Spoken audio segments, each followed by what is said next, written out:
Hola, què tal, com esteu? Després d'una setmana intensa en la que hem viscut Sant Jordi ple de roses i llibres, nosaltres encetem setmana parlant de cultura, sobretot. I és que tindrem avui aquí dues propostes molt interessants. D'un cantó, vindran a veure'ns dos noies per parlar-nos d'un projecte audiovisual anomenat L'agost més càlid, que ens parla de la història de la Paula, una noia que no està preparada pel contacte físic. Ens explicaran com va aquest projecte i com estan fent per gravar aquest audiovisual que veurà la llum enguany. També descobrirem aquí el Visions 5.1, aquest debat, aquests col·loquis que des del Museu de la Vida Rural de l'Espluga posen aquest any com a tema central la resiliència. I en el nostre apartat de seccions, avui tornem a tenir aquí l'Anna de Lecker and Healthy, com sempre, amb menjars saludables. Avui, un d'aquells que costa molt a vegades fer-lo saludable, els aperitius. L'Anna ens farà fins a 3 propostes, així que la millor manera de descobrir-ho és començar. Així que benvinguts, benvingudes, som-hi!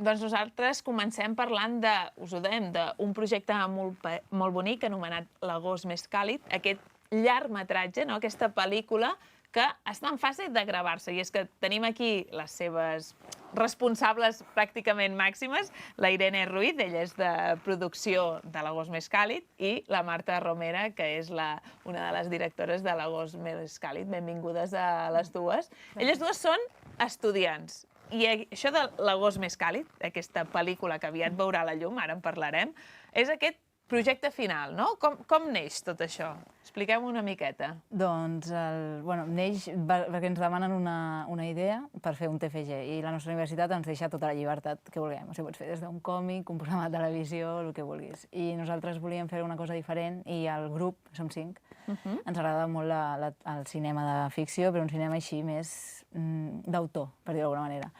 I va sorgir d'aquí, de buscar fer una cosa diferent pel TFG i de una cosa que ens agradi i ens apassioni. I aprofitar aquesta oportunitat que potser amb productores o amb diners de veritat no pots fer-ho.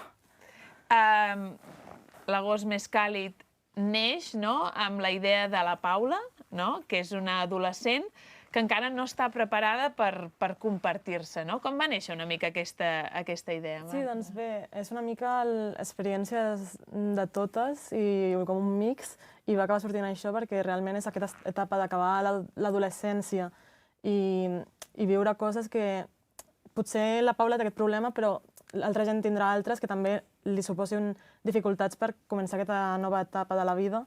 Llavors vam anar agafant com cosetes i vam creure que molta gent es podia sentir identificada, tot i no tenir el mateix problema que la Paula.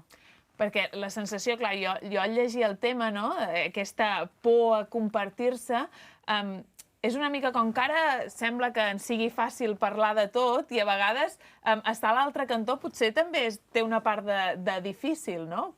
Compartir-se, d'explicar, no? Sembla que sigui molt fàcil parlar de sexe i potser algú que sigui reservat o que vulgui tot el contrari estigui mal vist, no? Sí, la veritat és que ens vam veure també en un moment que totes coincidíem en aquest punt de vista d'acabar a l'institut, d'una pressió social constant i cadascú a la nostra manera. Però tothom té algunes inseguretats i en aquest cas per la Paula és més el sexe, el contacte físic i això, per altres persones serà altres coses. I era aquesta manera de voler mostrar que no tot és tan bonic com potser ens ensenya el cine americà o això que sempre va al ball de final de curs, coneix un noi o una noia, li gusta i acaba bé. No, això no funciona ben bé així. Expliquem-me una mica com ha anat aquest procés, perquè decidiu el tema en plena pandèmia, no? I com han anat tots aquests passos que heu anat seguint fins a dia 8, que ha començat el rodatge, no? Bueno, comença ara d'aquí 3 setmanes. 3 setmanes, per tant comenceu a tenir tot preparat. I bé, va néixer això d'una idea que vam fer confinades amb videollamades i tot això. I va anar evolucionant també amb ajuda de la nostra tutora, l'Helena Martín, i de molts professors de la uni, i ha anat evolucionant, cadascú ha aportat la seva manera de veure-ho i ens ha ajudat més o menys i hem anat fent. Entenc que heu creat el guió, no? Sí. I jo us preguntava, i els actors, com ha anat aquesta producció? A veure, com s'ho ha fet amb tot això dels actors en plena pandèmia? Bueno, els actors vam fer... Bueno, ara a les xarxes és tot molt fàcil. Llavors vam fer un comunicat general, vam també contactar amb escoles d'actors i coses d'aquestes que són gent que comença i llavors també necessita l'oportunitat que necessitem nosaltres. I la veritat ens va anar molt bé perquè vam tenir fins a 80 inscripcions i, clar, en plena pandèmia doncs, vam començar online i quan vam ja fer una neteja general de gent... Un cribatge, no? Es va anar fent petit la tria, no? I vam agafar gent que ens encaixava i aquí ja sí que vam anar presencial. Sí, vam fer diferents moments de càsting perquè tenim dos protagonistes i necessitem que conjuguin molt bé. Que hi hagi feeling, Que hi hagi feeling i llavors necessitàvem veure-les juntes. Bueno, tot això sempre amb protocols, però bueno, la veritat és que prou bé i molt contentes perquè són noies i nois que ho fan molt bé per acabar de començar. O sigui, nosaltres ens sorprèn i és com a vegades fins i tot intimida els bons actors que són. És com una oportunitat mútua, no? Tinc la sensació per Sí. vosaltres i per ells, i entenc que es deu haver creat, doncs, això, no? Un grup bonic perquè us deveu estar moltes hores junts, no? Sí, portem ja bastant fent assajos, encara en queden fins que comencem el rodatge i no, molt bé, estem genial amb tots. Sí, sí. Fer una pel·lícula no és barat. Això és un altre dels hàndicaps que us heu trobat, però malgrat això vosaltres vau dir no, aquest projecte el tirem endavant i un Verkami. Un Verkami, sí. Bueno, és la solució fàcil i ràpida i que tothom coneix. També hem intentat buscar subvencions, l'únic que està tot molt complicat i més amb la pandèmia un altre cop torna a sortir. Però encara estem en ello, o sigui, tenim ja com la base per poder portar-ho cap amunt, però ens agradaria professionalitzar-ho una miqueta més i tenir més mitjans i tot. Però bueno, farem el que es pugui, també amb l'ajuda de la universitat, sobretot. Un Verkami que ja ha acabat, que ha tingut èxit, no? Heu aconseguit l'objectiu i per tant que estan contentes, però és això, no? Per una magnitud tan gran com pugui ser una pel·lícula, entenc que mai hi ha prous mitjans econòmics. Ell ens deia, escolta, si hi ha algú que vol col·laborar, es posa en contacte amb l'Agost Més Càlid i encara es pot col·laborar, no? Sí, encara es pot col·laborar. Nosaltres, tota ajuda és benvinguda. I com us heu fet una mica tots els espais, tots els llocs on voleu rodar? Com serà aquest inici de rodatge? Com és el timing fins que puguem arribar a veure l'Agost Més Càlid d'aquest temps que queda ara? Doncs bé, tant la Marta com la Lia, que és l'altra, són codirectores, volien un lloc que no fos com Barcelona, perquè també és molt gran i és una mica caos.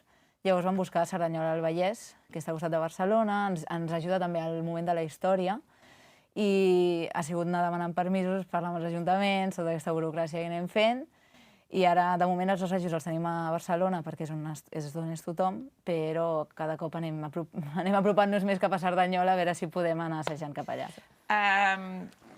Com estàs? Com és això de fer de directora, corte en acció, en aquestes coses? Doncs ara mentalitzant-me encara, perquè encara no hem començat, però amb moltes ganes. També serà la meva primera vegada com algo tan professional. I moltes ganes. Escolteu-me, i quan... Si es van seguint tots els passos, si el rodatge avança, entenc que això té un calendari, quan podrem veure, Marta, a la pantalla gran, no? Si tot va bé, a finals del 2021 és la nostra idea, el nostre calendari està marcat així, a finals del 2021. Perquè, clar, la gent no ho sap, però és que hi ha moltes pautes, moltes coses que s'han de fer fins a arribar a l'objectiu final, que és veure la pel·lícula en si, perquè un cop gravat, després, la feina d'edició, tot això, és llarg, no? Sí. Bueno, el rodatge la pel·lícula té 3 fases, que és la preproducció, que és tot el que hem fet fins ara, permisos, actors, organitzar-ho tot, guió, en general. Que aquí és on has tingut tu més feina, potser, no? Sí, a partir d'ara potser em relaxo una mica més, ara li passem la pilota a la Marta, no? Sí, i ara ella s'ocupa més, ella i la Lia s'ocupen més del rodatge en si, de dirigir-ho tot, que funcioni, i quan tinguem el material, ja tenim l'equip de muntatge, que nosaltres també muntarem, però tenim unes noies que ens ajuden, perquè clar, al final és molt de feina, molt de material, i doncs hem d'anar avançant el més ràpid possible. Quan durarà aproximadament? Ens podeu, no sé, alguna coseta més, algun secret més que ens pugueu explicar de la història de la Paula? Tenim calculat que durarà 1 hora i 10, 1 hora i quart, o sigui, una pel·lícula curteta, no serà una pel·lícula llarga. Però també creiem que la història no ho requereix, que s'entén en aquest temps i ja està. i funciona, jo crec. I alguna cosa més que li passi. És a dir, sabem una mica la base, no?, de la Paula, però sense fer spoilers, no?, això que es diu. Alguna cosa més que ens podeu explicar de la Paula i d'aquest personatge, que no sé gaire cosa més que té complicitat amb ella?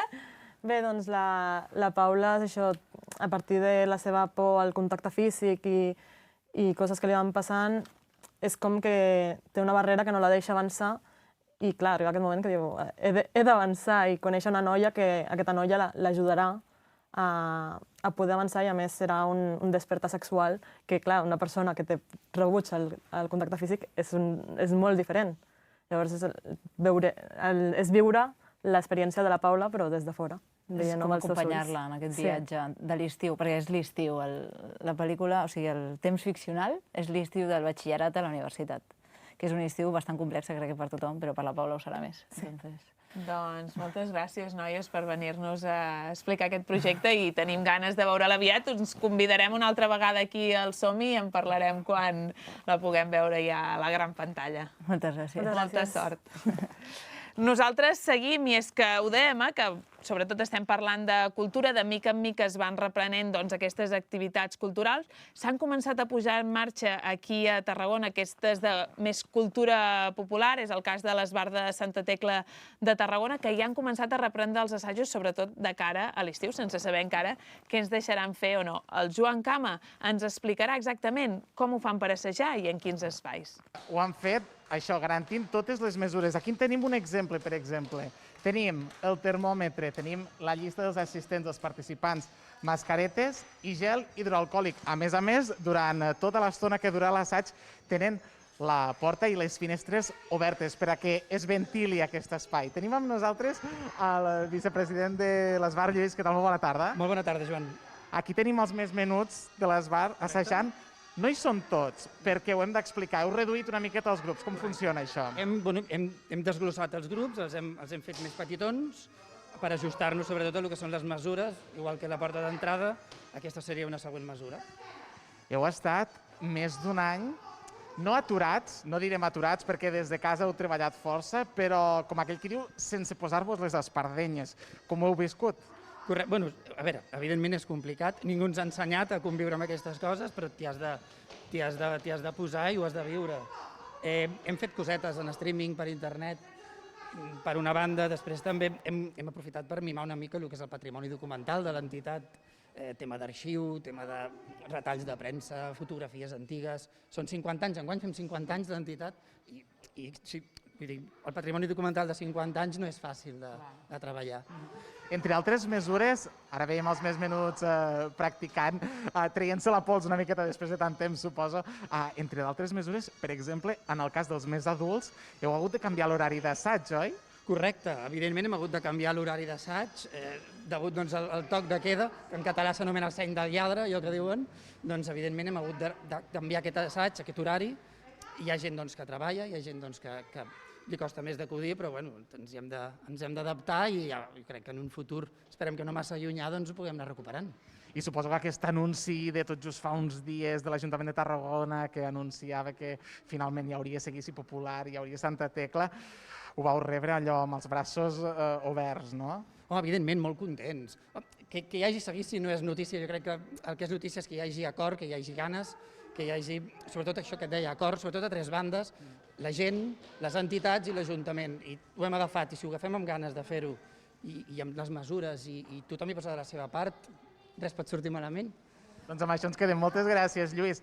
Allà al darrere ho veiem, algun dels balls que protagonitza l'Esbar de Santa Tecla. Aquí també veiem en acció, atenció, a la Rosa. Anem a parlar amb ella. Rosa, què tal? Molt bona tarda. Bona tarda.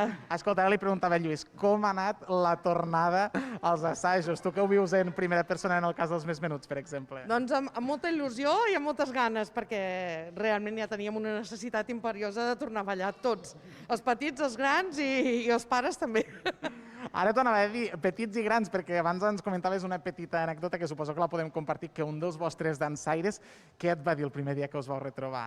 Doncs el primer dia que es van retrobar tots molt contents, però després va penjar una fotografia a l'Instagram i diu 400 dies després ens tornem a posar les espardenyes. Ostres, això te fa il·lusió, no? Te fa il·lusió. Però és important que quedi clar que almenys en el vostre cas cap dansaire s'ha quedat pel camí, és a dir, que tots els que dansàveu abans de la pandèmia segueixen en actiu a l'Esbart, és així? Sí, realment hem tingut de la massa dansaires, no la massa social, tothom ha recuperat, no? Perquè feia molta por que després de tant de temps estiguéssim cansats o haguéssim perdut la il·lusió, no? Però no, realment tothom s'ha tornat a reenganxar i amb ganes. I això és d'agrair molt a la gent nostra. I que duri, suposo. Tot just avui bufeu les espelmes, fa tot just una setmana que vau reprendre els assajos, dimecres passat era el dia. Com ha anat de moment? Ara ho comentàvem, grups desdoblats, per exemple, a vosaltres com a mestres, és més fàcil, més difícil compartir, dividir? Mira, la cultura popular sempre és un repte, però ara és un repte triplicat, perquè hem de fer un puzzle Tu tens... Tenim 50 criatures que les hem de recol·locar. Teníem 4 hores de... O sigui, fèiem 4 grups d'assaig i ara en tenim el doble, perquè tots són grups de 6, com a molt. I llavors això, hem reduït els espais, o sigui, el que hem fet és 3/4 d'hora en comptes d'una hora per poder tindre els 10 minuts per poder ventilar, perquè la nostra sala, ja la veieu, tampoc és que sigui molt espaiosa per poder fer massa ventilació, no? I llavors, mascaretes, un altre repte, que no ens podem arribar a tocar massa.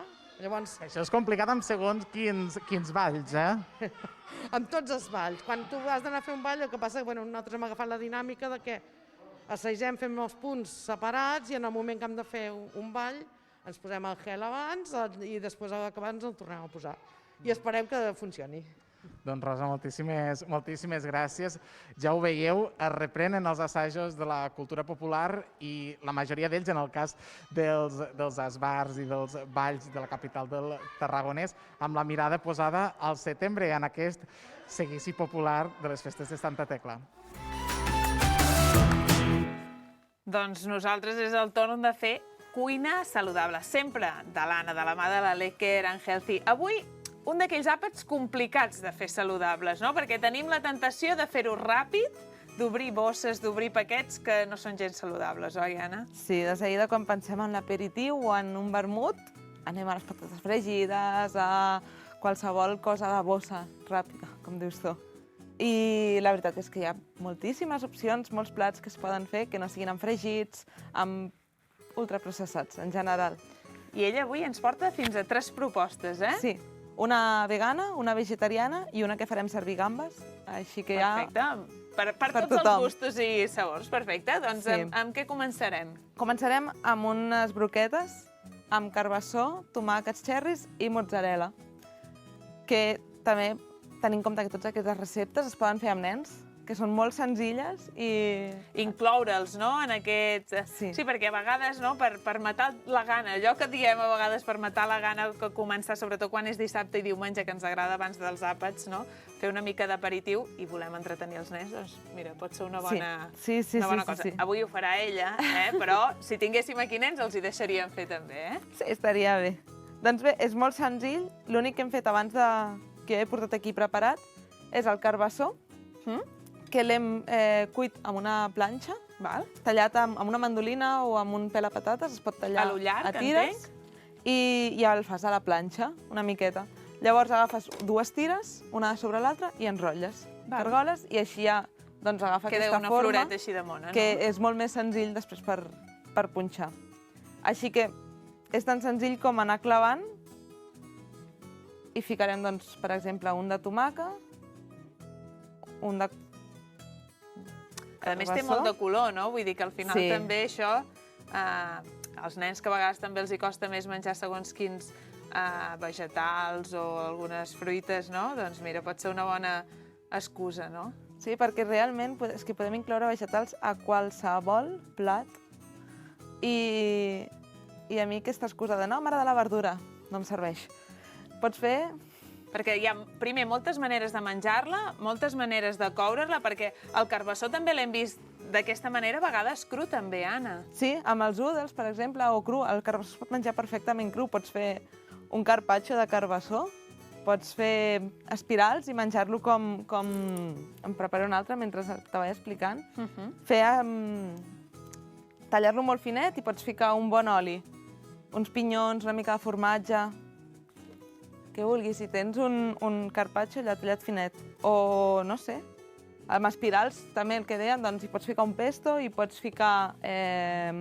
Sí, el carbassó, de fet, aquí un dia el van fer espaguetis, no? També, vull dir que el podem convertir en altres coses, quasi, com aquell qui diu. Exacte, exacte.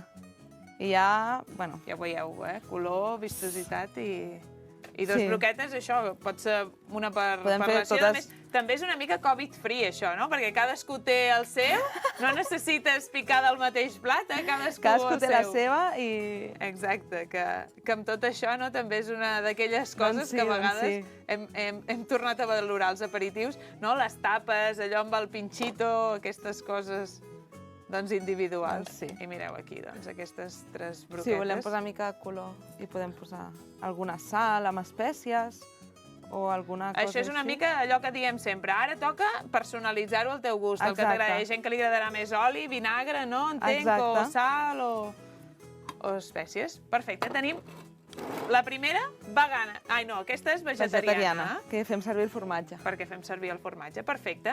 Anem a la segona. Aquesta serà amb gambes, que les hem passat per la planxa amb una mica d'espècies. El mateix, al gust. Hi pots ficar pebre vermell, una mica de sal, una mica d'orenga, el que vulguis.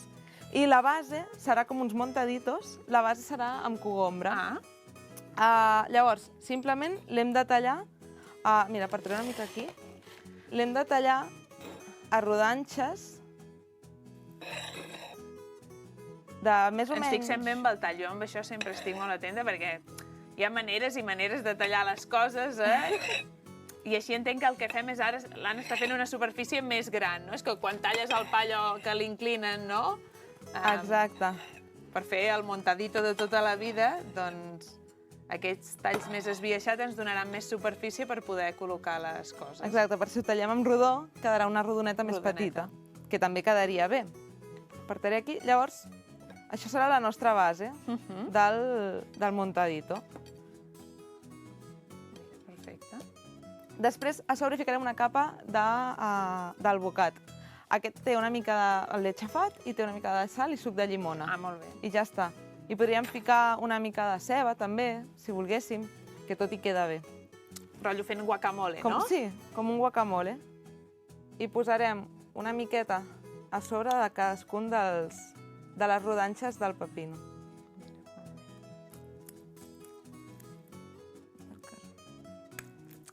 L'aguacate és un d'aquells ingredients que fem servir sovint aquí, Anna, no? És d'aquells que ens agrada i que d'això, però digue'm el truc per triar un bon aguacate, que això sempre és una cosa d'aquelles que vas a comprar.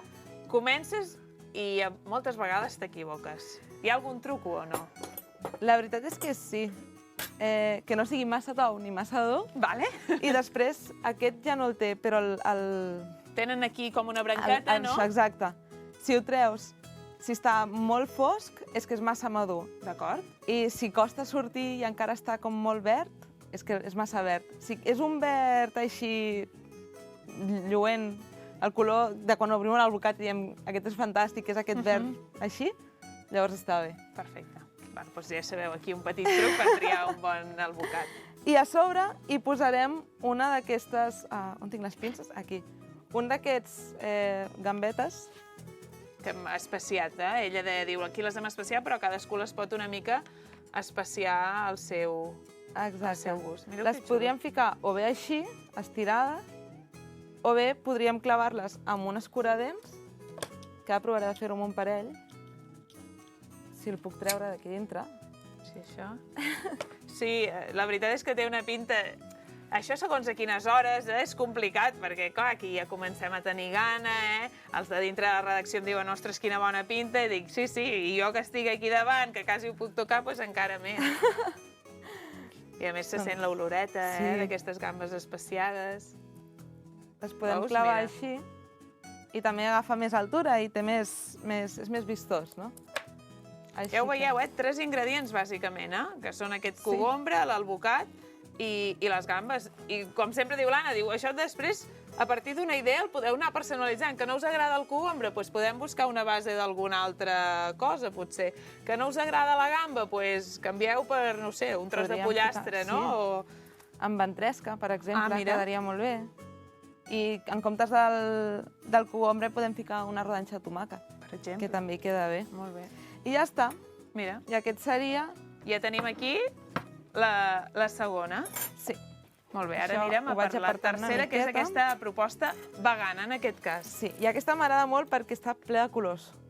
Per començar tenim el pebrot vermell i el pebrot groc, la pastanaga i una col lombarda, que té aquest color lila. Lila tan intensa. Està una miqueta blanquejada un moment a l'olla bullint amb aigua, perquè així s'estava una miqueta i no és tan crua. dura. I es podria fer també amb la pastanaga, si volguéssim, però m'agrada el cruixent aquest que queda a la pastanaga. Això és cruditers, no? Té aquest nom a vegades, també, aquests vegetals així crus. Sí. Després necessitarem una tortilla. Una tortilla fajita, com li vulgueu dir, que ara s'ha posat de moda, que ja en vam fer un dia aquí, aquells TikToks de moda, nosaltres també vam complir aquí. I el que seria la nostra base, que serà un hummus. Perfecte. Aleshores, el primer pas serà ficar l'hummus. Crearem una base. Ara fer hummus a casa és més fàcil, tinc la sensació, Anna. Fa un temps enrere potser trobar el taïn, tots aquests ingredients que potser tenia l'hummus no era tan senzill, però ara ja, com aquell qui diu, no hi ha excusa, no? És molt fàcil. Només necessitem cigrons, el taïn, que és una pasta de sèsam, que ara ja trobem a molts llocs, a moltes n'hi ha a tot superfícies, arreu. per tant... i que inclús es podria fer a casa, però jo ho trobo molt complicat perquè la llavor del sèsam és tan petiteta, Clar. però s'hauria de triturar i ja està, simplement és això. I després s'hi pot ficar un gra d'all, un dent d'all, les espècies que ens agradin, com el comí, el pebre dolç, una mica d'oli d'oliva, pots ficar llimona, si t'agrada, i tritures tot, i ja està. I tens un hummus fet a casa. A més que l'humus és molt proteic també, perquè el cigró és una llegum, però que tot No, i i a ser un més sempre hidrat... diuen que les llegums és d'aquells aliments que ens n'oblidem i que tenen molta quantitat de beneficis saludables. Sí, la veritat és que sí. Llavors ficarem vegetals de diferents colors perquè quedi com si féssim un sushi. Perfecte, això. Sushi vegetal. Exacte. Ficarem una Hem mica de ficat pebrot, no? de pastanaga... Taronja... Clar, és que això pels nens, al final, potser si els dius, va, s'ha de menjar pebrot, és més fàcil que et diguin que no, però anem a fer un joc de colors, no? Anem a endreçar-los, després els tallarem, no? I farem com un... Sí. A veure, posarem la forquilla. Veieu? Ens està quedant aquesta escala de color, que acabarà amb aquest toc lila, ja ho veig, De la col potent. Que si no tenim o no ens agrada un d'aquests ingredients, hi podem ficar bròcoli, hi Per podem exemple. ficar El cogombre, també, el cogombre, els vegetals que més agradin. I a mi, com que m'hi falta una mica de verd, perquè soc de ficar molt de color a tot arreu, hi posarem una mica de cibolet, Molt bé. el cebollino, per damunt, que ara l'enrotllar-ho també agafarà... Li donarà encara un toc més de color. I podem ficar una miqueta de sal. Perfecte. I oli també, perquè agafi més gust. Llavors hi ficaré una miqueta de sal. Sals especiades Aquestes o la sal amb que us llimona. agrada. Jo sóc molt de, també, sals d'aquestes gruixudes, I una mica d'oli, sense que se'm caigui tot. L'oli d'oliva és bo. Oli d'oliva verge I això ho extra. tenim aquí a casa nostra i l'hem de gastar, Exacte. I tan senzill com ara, enrotllar perquè quedi... Que xulo. És que només així és com de foto, no? Aquest punt així tan colorit i tan vistós. Deixant Ara, sempre la aquí part un difícil espai. Això també el sushi passa, no? Aquell punt difícil de l'enroscat. Jo soc experta en que se'm desmunti el sushi. Bueno, però... No és el meu punt fort. I aquí ja el tenim enrotllat. Perfecte. I ara el tallarem a trossets perquè d'aquesta manera pots agafar... Podem tallar d'un dit o dos dits. rotllo maquis, això. Sí. I suposo que ara quan ho obrim, no, veurem tota aquesta Apartaré coloraina. els cantons perquè ara no quedaran amb la forma, però... Però, clar, mireu, d'aquí ens en surten un munt, Vull dir que a vegades ens pensem que hi ha molta elaboració, però mireu la quantitat de rotllets que en surten de només fer una sola fajita, com aquell qui diu. Mireu que xulo. I muntaríem aquí, que Aquí ho ja es posaré veu el així color. perquè es pugui veure millor. Perfecte. Sí, que la gent ja veu el coloret, I ja ho veieu, en un moment hem fet 3 aperitius totalment saludables per defugir una mica d'obrir les bosses aquelles que quan arriba l'hora de la gana tenim la tentació, doncs ja ho veieu, en molts pocs minuts hem preparat 3 aperitius super saludables. Anna, doncs, mira, aquí tenim aquests 3 aperitius. Fantàstic, moltíssimes gràcies una vegada més. L'Anna, com sempre, una caixa de sorpreses. Nosaltres, uns minutets de publicitat. De mentre tastarem tot això i de seguida tornem.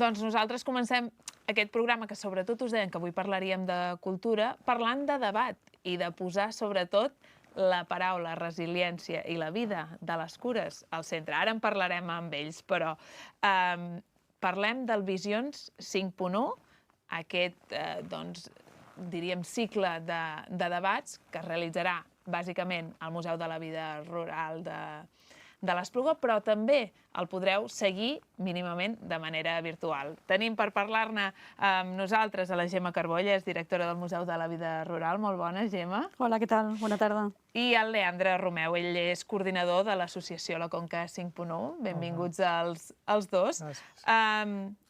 Visions 5.1, enguany, amb un tema clar, resiliència i resilients, no? Una mica aquesta supervivència post-pandèmia, no? Sembla una mica? Exacte. Sí, de fet, és un tema que deriva del cicle ja de l'any passat, en el que vam parlar d'emergències, que era un tema que teníem triat abans de la Covid. Ostres, doncs sí que ho vau encertar bé, I aquest any, evidentment, el debat girava molt al voltant d'això, de com ens enfortim, de com ens empoderem, de com construïm aquesta resiliència, no? I de qui és que està construint mirades resilients i des d'on, no?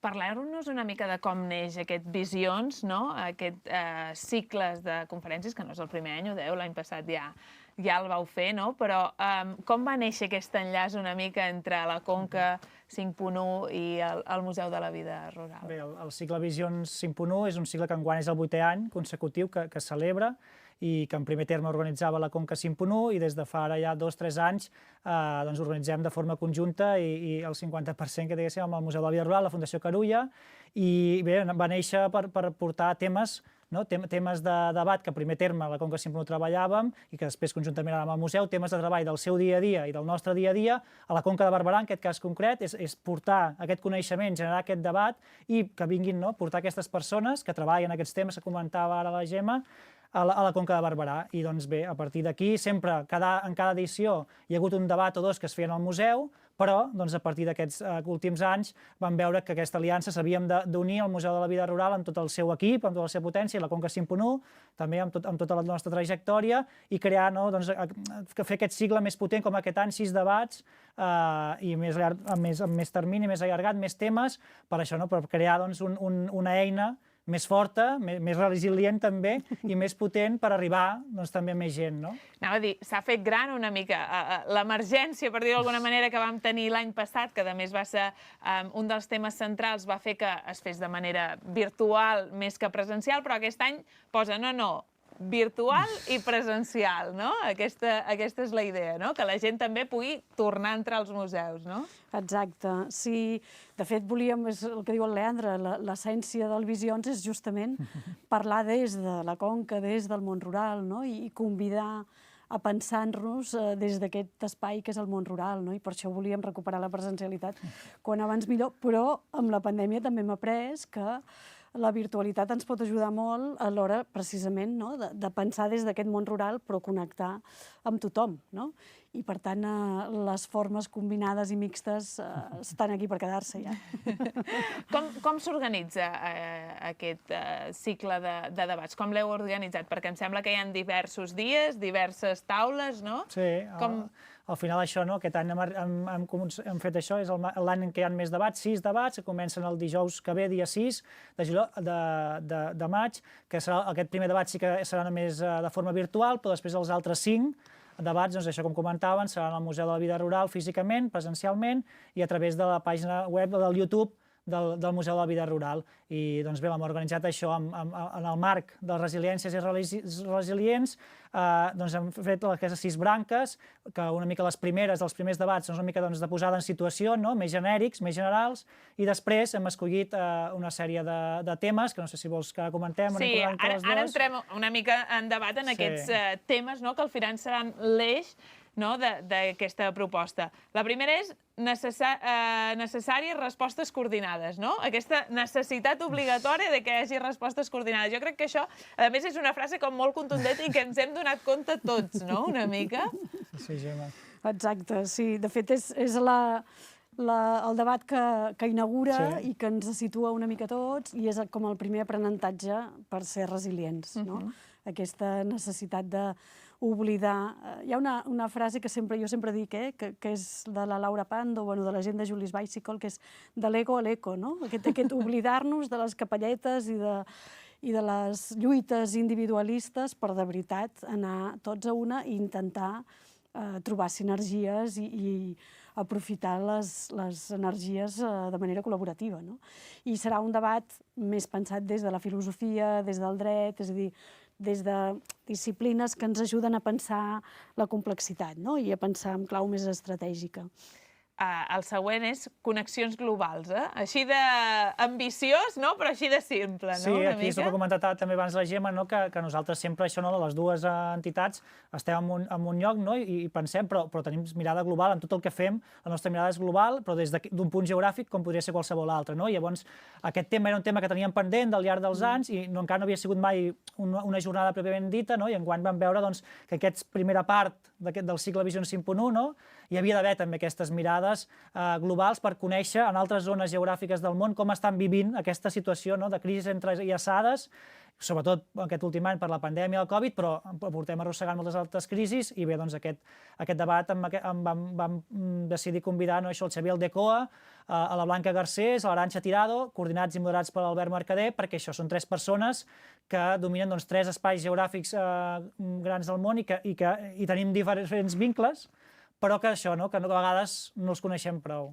Com ha anat aquesta tria de ponents? Perquè hi ha noms de cartell que diríem, si estiguéssim parlant de concerts de gent molt interessant, que ha voltat molt de món, que coneix moltes realitats diferents. Com ha anat aquesta tria? Com us ha costat posar-vos en contactes? Heu tingut clar els noms des del principi, depenent de la taula, no? Doncs la veritat és que aquí jo crec que és on més es posa en evidència que compartim totalment missió i mirada sobre els temes, perquè és molt fàcil, amb la Conca 5.1, comencen a sortir els noms quasi allò per sinergies, entre altres coses perquè també treballem molt a partir d'articles que encarreguem, a partir de pensadors.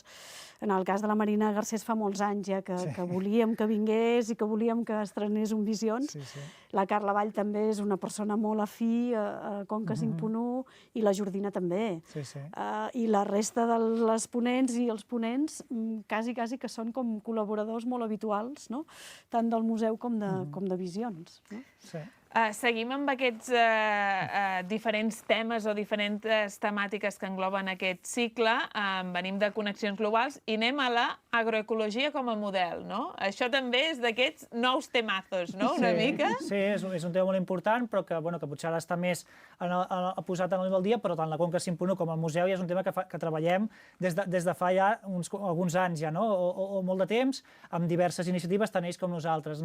I també era un tema que potser hem tractat, en anys anteriors de visions els hem tractat per alguna vessant, però mai directament tan enfocat com aquest any. I vam creure que sí que és necessari perquè creiem que l'agroecologia té moltes branques, pot tenir moltes sortides, moltes línies de treball que creiem que són molt necessàries pel temps que vivim, i aquí també estem molt contents de comptar amb les persones convidades que hi ha, perquè això són l'Alicia Puleo, la Dina Garzón, gent de primer nivell d'aquest camp, d'aquest estudi, i això sí, creiem que era vital treballar aquest tema. L'altre és que, clar, tots són supertemes, vull dir que al final poden interessar moltes persones diferents. Jo crec que per això és molt interessant també que a través de la pàgina web pugueu accedir a aquests diferents debats, perquè la següent és la dignitat cultural, Amb aquest. La cultura és segura, tot això que hem estat reclamant, tant aquests mesos. Sí, a més des de Fundació Carulla hem estat absolutament presents en la reflexió sobre la situació crítica del sector, amb motiu de la pandèmia. Hem publicat fa poc un estudi sobre el que està passant en el món, sobretot de les arts escèniques. Vam llançar el tema de Soscultura i amb Fira Tàrrega, amb tot el sector cultural de la Conca, i hem parlat moltes vegades. Fa poc encara ens vam reunir per parlar de la cultura en l'agenda rural, és a dir, reivindiquem molt aquesta centralitat de la cultura en tots els temes, i la veritat és que tenim un cartell, en aquest cas, magnífic de dones que des de la literatura, com en el cas de la Maria Climent, l'Estel Soler, la dansa, el teatre amb l'Anna Giribet, és a dir, jo crec que hem pogut trobar aquí un perfil de dones joves que estan activant la cultura des de diferents espais, molt interessant.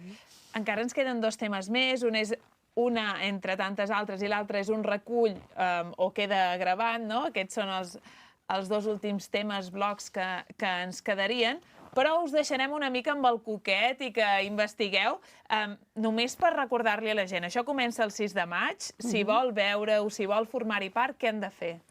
Doncs entrar a la pàgina web del Museu de la Vida Rural o de la Conca 5.1 i registrar-se. Això sí, ja sabeu que els protocols Covid ens obliguen a apuntar-nos i donar el nostre DNI a tot arreu, tant si és de manera virtual com sobretot presencial, i estar atents a les dates i hores. Sempre són els dijous a 7:15 de la tarda, a les 7 de la tarda, en streaming o de manera presencial al museu. Si voleu venir presencialment, afanyeu-vos a reservar. Perquè això seran places limitades.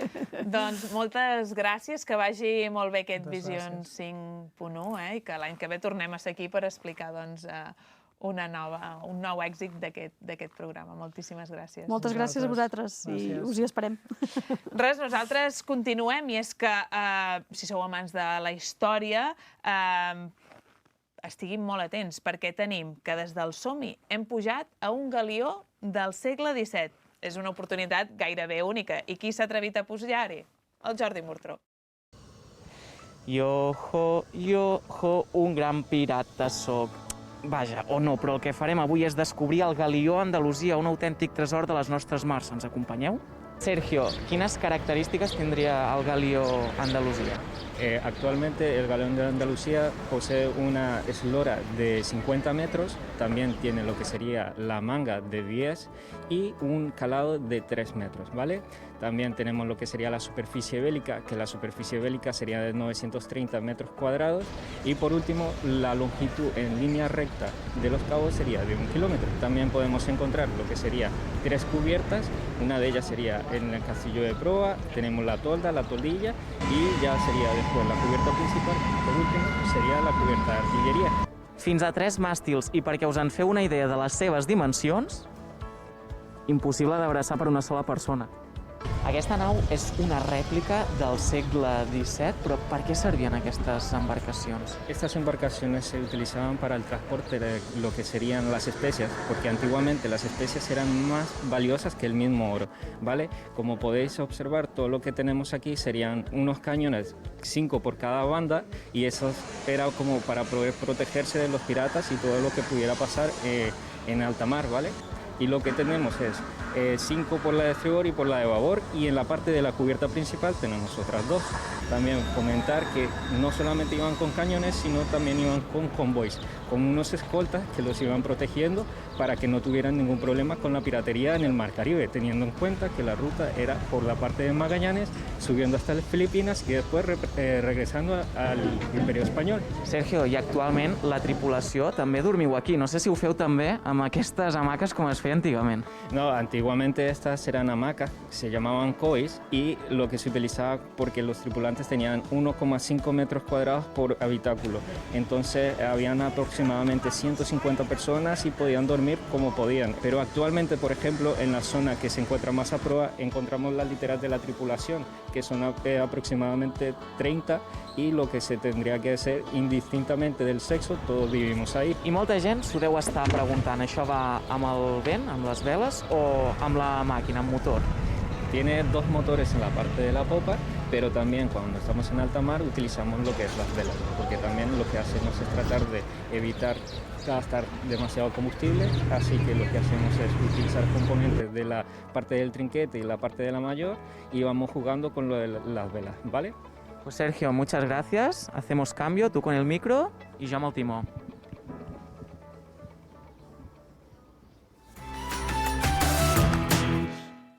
Nosaltres arribem al final del programa, però sobretot ara que s'acosta un dia especial, com és el Dia de la Mare, si voleu quedar bé amb les vostres mares i regalar-li, per exemple, un look tan fantàstic com els que jo porto, us podeu passar per les botigues Blumi, tant a la Rambla Nova 40 com a la botiga que tenen a Cambrils. Nosaltres ens acomiadem amb aquest programa que sobretot avui hem dedicat a la cultura, amb més cultura, i és que hem anat a visitar l'exposició Save Our Souls d'Aurelia Ruiz, que es pot veure al Centre d'Art de Cultura de Tarragona. Amb unes imatges d'aquesta exposició ens acomiadem. Ens retrobem la setmana vinent. Adeu!